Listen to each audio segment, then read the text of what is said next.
We're ready to start section 12.5, which is going to be about equations of lines and planes. Our lines can be in 2 space or 3 space, and our planes, of course, will be in 3 space. Before we do that, though, I want to introduce the notion of a vector function.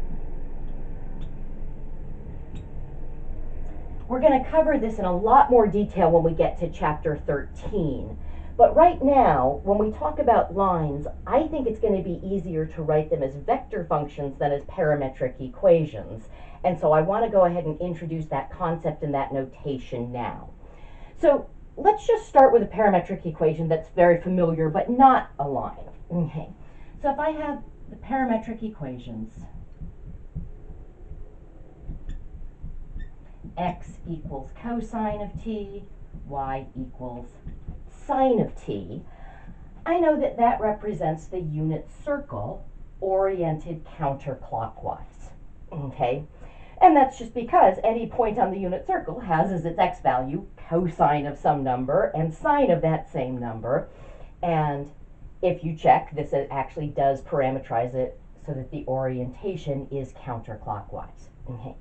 So with parametric equations, where I'm going to a curve in 2 space, it's a pair of equations.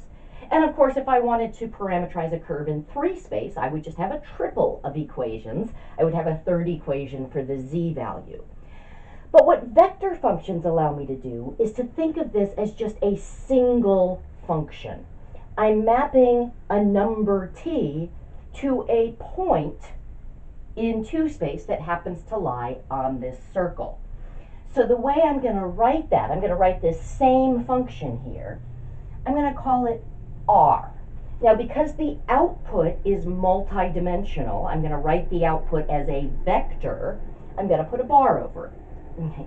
Now for this particular function, the domain is all real numbers. For some of my vector functions, the domain might be a subset of the real numbers. If I wanted to, for example, restrict the domain so that we just got the circle once, I might make the domain the interval from 0 to 2 pi. Okay. All right, and I'm going to be mapping into 2 space. Now, I could either write here R2 or V2. Technically, I'm writing my output as a vector, but what I'm going to be plotting is a point. So I could write either R2 or V2. We're sort of using them interchangeably in this particular context. And what I'm doing is I'm sending t to my function, which would just be cosine of t, sine of t. So that's my formula right there for r of t. But rather than viewing it as 2 separate functions, one of which gives me the x value and one of which gives me the y value, I'm viewing that as one function that takes a value t to a point, in this case on the unit circle. Okay. Now, when I graph a vector function, if I'm writing this as a vector, technically my output, instead of being just this point here on the circle, would be this vector, this arrow that points to that location. And of course I could put it anywhere because I can put vectors in translated position. But if I were to graph as vectors in standard position all of the points that I get from this function, I would get what would look like a disk, because the shaft of the arrows would fill in the interior of this circle. I don't want that. I want to get just the curve. So what we do is when we are graphing these, rather than graphing the output vector as an arrow, we're going to graph it as just a point. And that point will be where the tip of the arrow would be if it's in standard position. Okay. So that's why it's acceptable to write that we're going into R2 even though we're writing our output as a vector, because what we're going to graph is just the point that would be the tip of that vector if we draw it in standard position. So we call the vector most often r of t because it's the position vector. It's the one that radiates out from the origin to point to the location that we're going to plot as part of our graph. So that way the graph will consist of infinitely many points rather than infinitely many arrows. Okay, so when we do this, what's nice about that is it really captures what's going on. Because here, this makes it look like they're two separate functions, but they really go together. So the parametric equations become the core component functions for one single vector function. Okay. And then graphically what's happening is we're mapping t, and sometimes it's the entire t-axis and sometimes it's some subinterval. We're graphing the one-dimensional t-axis or some subset of it to, whoops, I can do this, a one-dimensional curve. Notice the circle here is one-dimensional, but it lives in a two-dimensional space. Okay.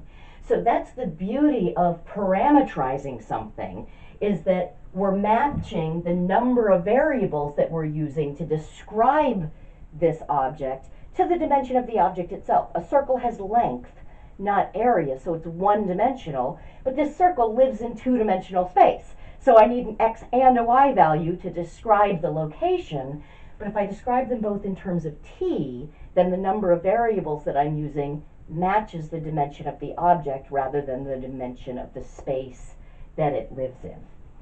All right, so when we are graphing our vector functions, just a couple of things to point out.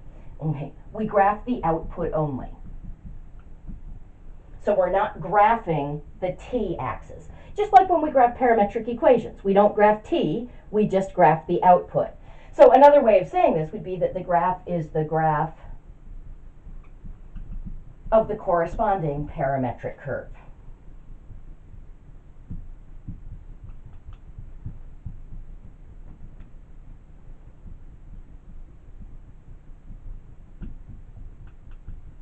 Okay. And the one way that we do indicate the t-value is that we include the orientation if there is one.